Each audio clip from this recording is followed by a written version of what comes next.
Hi అండి, welcome back to Priya's kitchen. ఈరోజు నేను మీకు పువ్వుల్ని ఎంత చిక్కగా మాల కట్టుకోవాలో ఈజీగా ఉండే విధానాన్ని చూపిస్తున్నాను. ప్రతిసారి ఏదో ఒక రెసిపీతో మీ ముందుకు వస్తూ ఉంటాను కదా, కానీ ఈరోజు పువ్వుల మాలని ఎలా కట్టుకోవాలో చూపిస్తున్నాను. ఇవి చూపించడానికి కారణం ఉందండి. మన సబ్స్క్రైబర్స్లో ఒకరు చాలా రోజుల నుంచి అక్క పువ్వుల మాల చూపించండి అని నన్ను చాలాసార్లు అడిగారు. కానీ పువ్వులు అందుబాటులో లేకపోవడం వల్ల నేను ఈ వీడియో చేయటానికి వీలవ్వలేదు. కానీ ఇప్పుడు చూపిస్తున్నాను మీకు. పువ్వులు మాల కట్టేటప్పుడు ఇలా తెల్ల దారాన్నే తీసుకోవాలి. తెల్ల దారం వల్ల పువ్వులు చాలా అందంగా ఉంటాయి, దారం కూడా కనిపించకుండా ఉంటుంది. నేను తీసుకున్న దారం మన ఇంట్లో దారపు రీళ్ళు ఉంటాయి కదండి, ఆ దారపు రీళ్ళ నుంచి తీసుకున్న దారం. ఈ దారం చాలా షార్ప్ ఉంటుంది. మనం పువ్వులు మాల కట్టేటప్పుడు గట్టిగా లాగితే పువ్వులు మధ్యలో కట్ అయిపోతాయి. అందుకని ఈ దారంతో కట్టేటప్పుడు ఇలా 2 పేటల దారాన్ని తీసుకోవాలి.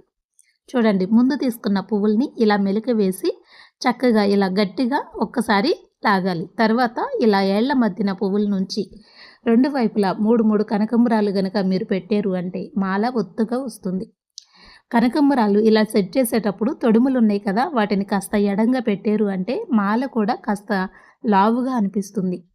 ఇలా సెట్ చేయాలి. నేను ఇప్పుడు ఈ మెలికని ఎలా వేయాలో మీకు ఇంకా వివరంగా చెప్తాను. చూడండి, ఇలా పట్టుకుని 3 కనకంబరాలు ఒక సైడు, మరొక 3 కనకంబరాలు ఈ సైడు ఇలా సెట్ చేసుకోవాలి.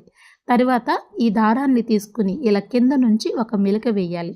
తర్వాత ఈ 2 వేళ్ల మధ్య నుంచి ఇలా మెలిక తీసుకుని ఈ మెలికని ఈ పువ్వుల మధ్యలో ఇలా వేసి ఇలా లాగాలి. ఇలా లాగారు అంటే చక్కగా వచ్చేస్తుంది. మీరు ఎన్ని పువ్వులైనా కూడా ఇదే విధంగా చక్కగా కట్టుకోవచ్చు. ఇలా 4 సార్లు మీరు కనకంబరాలు పెట్టి ఇలా కట్టిన తర్వాత ఇప్పుడు కాగడ మల్లి ఉంది కదా, ఈ మల్లిని యాడ్ చేసుకోవాలి. మీకు ఒకసారి చూపిస్తున్నా చూడండి. చక్కగా దగ్గరికి ఇంత చక్కగా మాల అనేది వస్తుంది. మల్లెపూలు పెట్టినప్పుడు కూడా అన్ని మల్లెపూలే కాకుండా ఇలా 2 సైడ్లు 2 మల్లెలు ఉంచి తర్వాత 2 కనకంబరాలు ఇలా సెట్ చేసి ఇలా కట్టుకోవాలి. ఇలా కట్టడం వల్ల మల్లెపూలు జారకుండా ఉంటాయి. సేమ్ ఇదే ప్రాసెస్లో మీరు మరొక బ్యాచ్ని ఇలా మల్లెలు యాడ్ చేసి తర్వాత 2 కనకంబరాలు యాడ్ చేసి ఇలా మెలిక వేసి 2 వేళ్ల మధ్య నుండి దారాన్ని తీసుకుని ఇలా మెలుకు వేసి చక్కగా లాగవచ్చు.